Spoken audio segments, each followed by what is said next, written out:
agree with. When you see someone sin, how should you respond? This is May 20th, Walk and Talk number 58 from Galatians chapter 6, 1-5. I see your sin. In other words, I think you're doing something wrong. I don't like what you're doing. So go with me to Galatians chapter 6, verses 1-5. It's a pretty interesting passage. It says this. Galatians chapter 6, 1-5. Brothers and sisters, even if a person is caught in any wrongdoing. Now think with me. Brothers and sisters, so we're talking to Christians, people who are going to go to heaven because they're going to go to heaven because of Jesus Christ, right? Because they believe in Jesus, because they believe that he was crucified, buried, and resurrected. So we're talking about Christians who see other Christians caught doing something wrong. So I see your sin. I see you doing something that's wrong, something that violates God. Brothers and sisters, even if a person is caught in any wrongdoing, you who are spiritual are to restore such a person. So if you see me doing something wrong, or if I see you doing something wrong, Christian to Christian, what are we supposed to do? If I see you doing something wrong, you are to restore, you who are spiritual, you who see another person doing something wrong, restore that person. Well, how do you come to me? How do I go to you and correct you? This is a pretty big deal. Should I do anything when I see someone else? Another person, when I see them doing something wrong, what should I do? It's interesting that the text is focused in a direction that is for the family, people who are going to go to heaven because of Jesus. Even if a person is caught in any wrongdoing, you who are spiritual are to restore such a person in a spirit of harshness, a spirit of criticalness, a spirit of arrogance, superiority, in a spirit of condemnation. No, that's not what it says.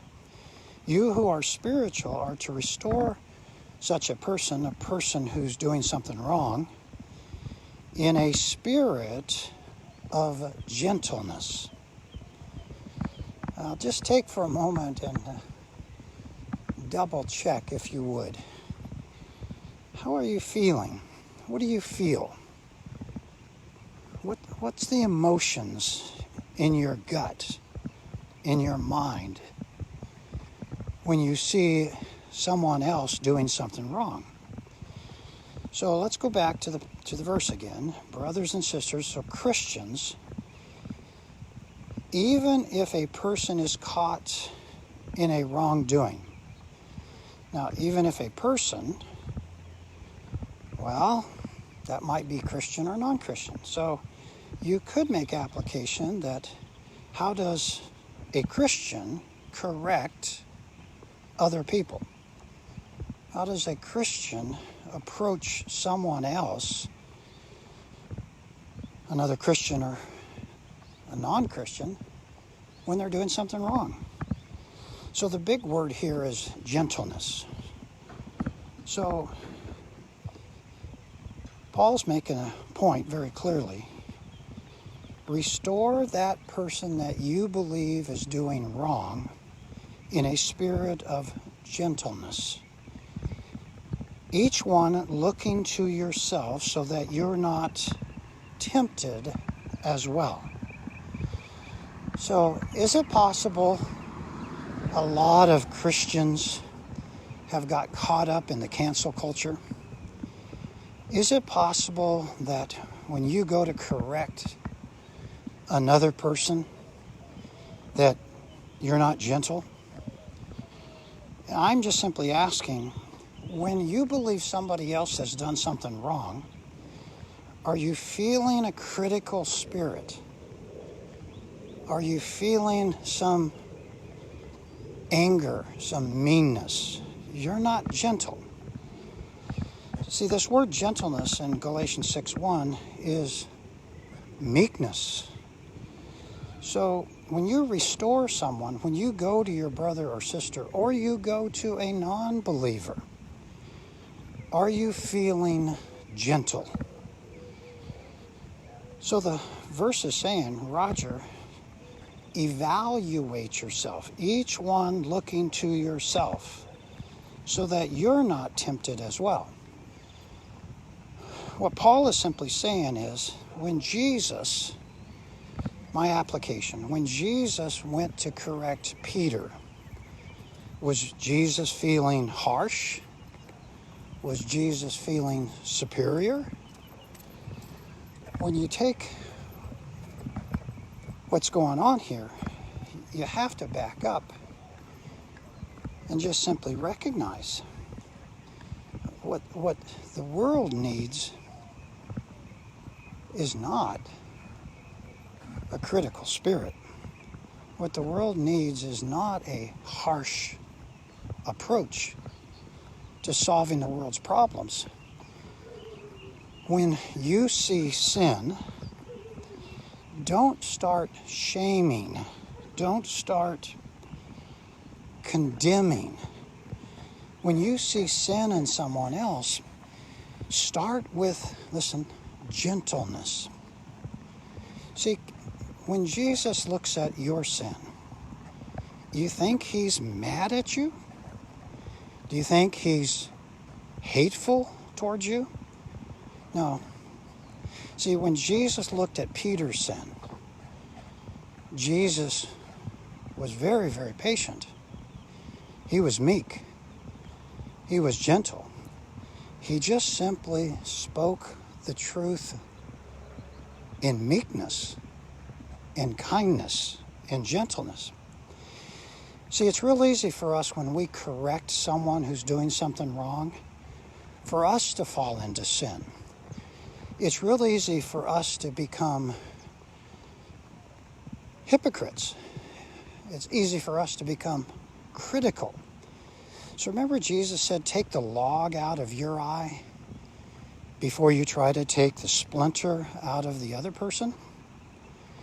So when you see a spouse, when you see your children, when you see another Christian, when you see a non-Christian, the first thing you want to feel when you see, I see you, your sin, the first thing you want to double check as you're trying to restore them, as you're trying to help them do the right thing, is you want to check your gut. Am I feeling gentleness? See, Jesus goes on to say, not Jesus, Paul goes on to say what Jesus did. Listen to Galatians 6:2. The very next verse, bear one another's burdens and thereby fulfill the law of Christ. So verse 1 is saying, hey, Christian, when you see someone else messing up, go and help them, but make sure you're gentle, because you don't want to correct sin if you're acting sinful, and when you're angry or mean or critical or hateful, when you're not gentle, when you're not kind, you've fallen into sin. So what should you be doing when you proceed towards someone who you're trying to help? Verse 2 says, bear one another's burdens. Isn't it special that when Jesus left heaven and came to earth, how gentle his life, his walk, his words, and how he did bear your burdens and mine. Bear one another's burdens. In other words, share the other person's problems. Help carry, talk with them. So when you're going to try to correct someone that you believe is sinning, go in gentleness. And then number 2, remember the role of a Christian when I see your sin is to help carry your burdens. Isn't that interesting? So help the sinner. Isn't that interesting? Share their burdens. Carry their burdens. And you fulfill the law of Christ because Jesus said, bear one another's burdens. It's interesting in our cancel culture and our lifestyle today, we get upset when someone else does wrong. I want to just challenge you to go deep into what these verses are saying and to the life of Jesus. Because if you're a Christian and you have an anger issue, you're not ready to correct anyone. You can only go to someone if you're gentle. That's what the text is saying. You go to someone who's sinning and you bear their burdens. Bear means to help them. The next verse is interesting, verse 3, Galatians 6:3. For if anyone thinks he is something, hey, look at me, when he's nothing, he deceives himself. When you see someone sinning, be real careful not to feel superior. See, it's real easy when we say, I see your sin, to feel boastful. So Jesus is gently saying, for if anyone thinks he's something, hey, I got it together. I see you're sinning. You're doing wrong. Hey, I got it together. Well, the fact of the matter is, if anyone thinks he's something when he's nothing, he deceives himself. It's interesting to watch Christians attacking Christians, isn't it? It's interesting to watch us point the finger and get indignant, self-righteous, hypocritical, prideful.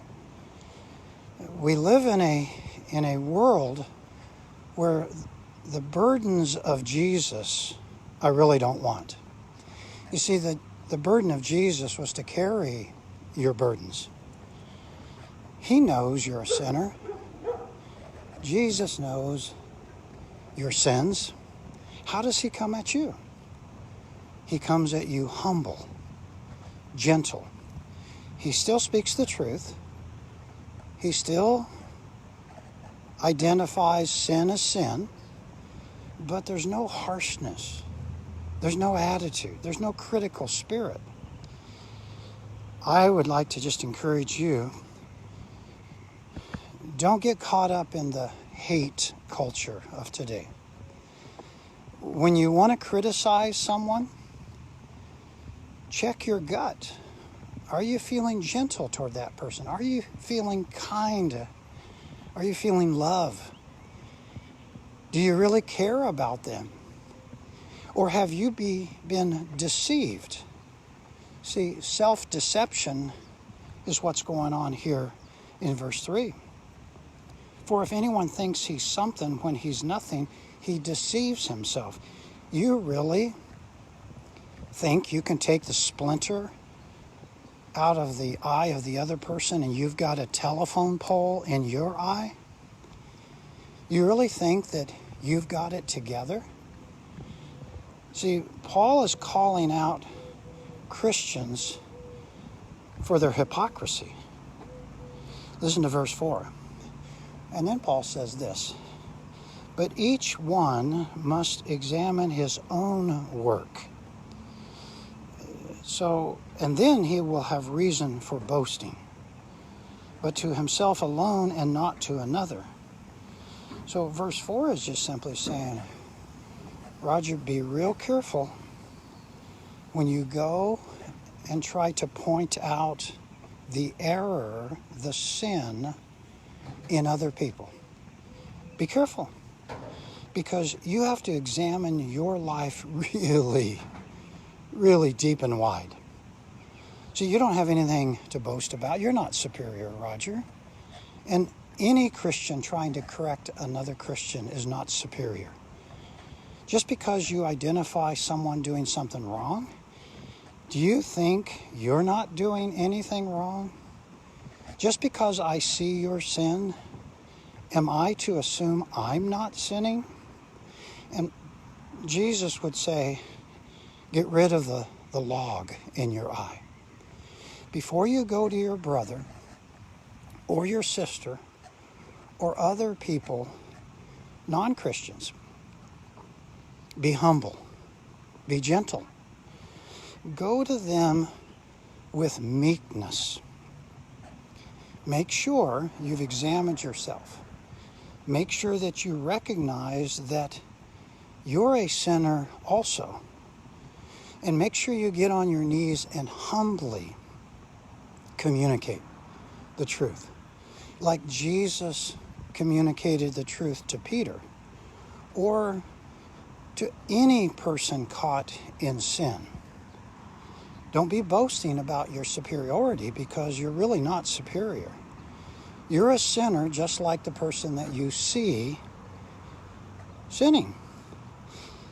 It's interesting because the next verse, verse 5, says almost the same thing, but just simply clearer. For each one will bear his own load. I wonder if a lot of Christians,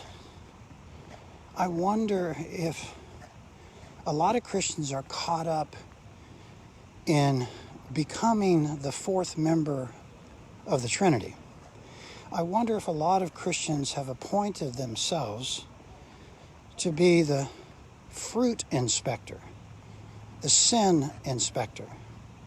I wonder how you're doing when you see someone, a Christian, sinning, or someone else, a non-Christian, doing something wrong. I'm wondering, how do you feel? You feel arrogant toward that person? Jesus is simply saying, no, for each one will bear his own load. Jesus is just simply saying, and Paul is simply saying in the book of Galatians, that make sure you bear your own load. Self-examination. Step back. Try to understand. Take the log out of your eye. Love your enemies. Pray for them. Be gentle. I watch the Christian community. Listen to people share their concerns, their frustrations with each other. Do we do it in meekness or superiority? Don't be deceived. See, these verses are saying, when I see your sin, be careful that you're not caught up in self-deception. I wonder if this is why we hear in Scripture, judge not, lest you be judged. I think so. I think when I watch Jesus, I see Jesus speaking the truth in love. I don't ever really feel like Jesus walks around and says, hey, look at me. I really don't see Jesus saying, I'm God, shut up. I don't see Jesus trampling, destroying people. I see Jesus coming with a gentle spirit. Yes, I'm aware in the temple, I'm aware of the money changers. I'm aware of his righteous anger. Do you do your righteous anger pretty good? Are you gentle? Are you mean sometimes toward others that you believe they did something wrong? Be careful. When that other person is sinning, do you bear their burdens? Do you help them? Do you carry their load? Are you big on compassion? Are you caught up in pride, superiority? You know, the Bible speaks of the Pharisees. Is it possible Jesus is saying, Roger, when you see someone doing something wrong, do not be a Pharisee? See, Pharisees would not carry the burdens of others. Pharisees went about condemning others. All the Pharisee wanted to do was judge, not help, not offer compassion. When you get to heaven, who's going to be in heaven around you? Sinners who have been forgiven by Jesus Christ. You know anybody that's sinning? You know anyone that's doing wrong? Sure you do. I'm an individual that does wrong. I'm an individual that sins. When you come to me, when I go to you because I think I caught you doing something wrong, be gentle, not harsh. Don't have this superior, I'm better than you attitude. Take the log out of your eye. Bear my burdens. Let me bear your burdens, which is what Jesus did. Make sure that your log in your eye is completely removed and the infection gone and healing before you try to take out the splinter in others. Examine yourself. This is called self-reflection. Don't be deceived, and make sure that if you follow Jesus, you never have the right to, quote, be boastful. But each one must examine his own work, his own life, what he says, what he does, and then he will have reason for boasting. You take that log out of your eye, you be gentle, you follow Jesus. Okay, now that's where you need to be. Never forget, Roger, to bear one another's burdens and fulfill the law of Christ. So if you have a spouse that is sinning, you may have to wisely protect yourself, yes. But don't get in the attack mode.